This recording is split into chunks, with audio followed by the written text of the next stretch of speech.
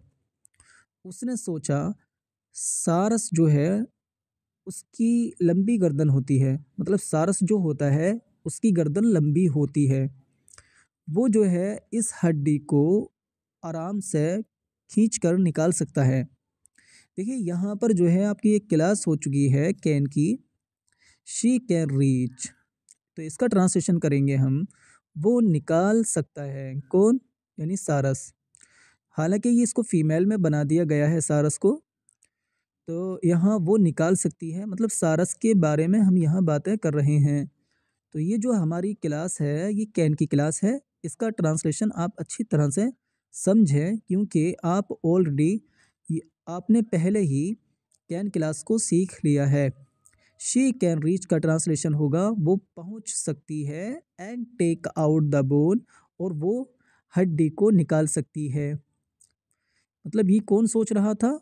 ये सोच रहा था भेड़िया कि सारस जो है उसकी एक लंबी गर्दन होती है, वो जो है अपनी चोंच से मेरे गले की हड्डी को खींचकर निकाल सकती है। चलिए अब जो है पहले हम इसी क्लास के बारे में बात कर लेते हैं।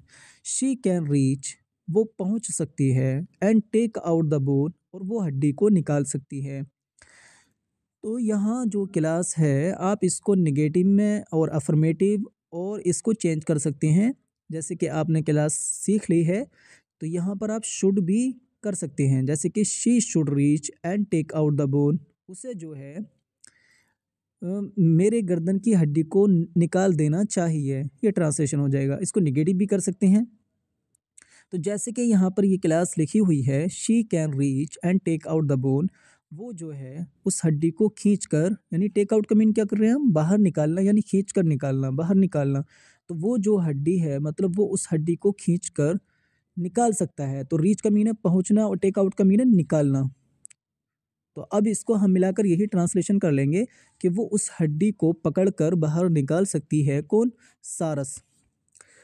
देखिए सारस के लिए हमें ही का यूज़ करना था, लेकिन बहरहाल चलो शी यूज़ किया गया है, तो इसका ट्रांसलेशन हम यही कर लेते हैं जो यहाँ पर लिखा हुआ है। So off he went to the crane and said. तो आखिरकार वो जो भेड़िया था वो उस सारस के पास गया और उसने उससे कहा, please take out the bone from my neck. मेरे मेरे हलक में से, यानी मेरे मेरे गर्दन में जो हड्डी फंसी हुई है उसके बारे में, कि मेरी गर्दन में से हड्डी को बाहर निकाल दो और मैं तुम्हें इसकी अच्छी कीमत दूंगा। ये किसने कहा? भेड़िए ने कहा। चलिए एक बार फिर अच्छी तरह से इसका हम ट्रांसलेशन समझते हैं। अचानक उस भेड़िए को महसूस हुआ कि उसके आसपास, मतलब उसके करीब जो है एक सारस रहता है और उसकी लंबी गर्दन होती है। वो जो है इस हड्डी को खींचकर निकाल सकता है।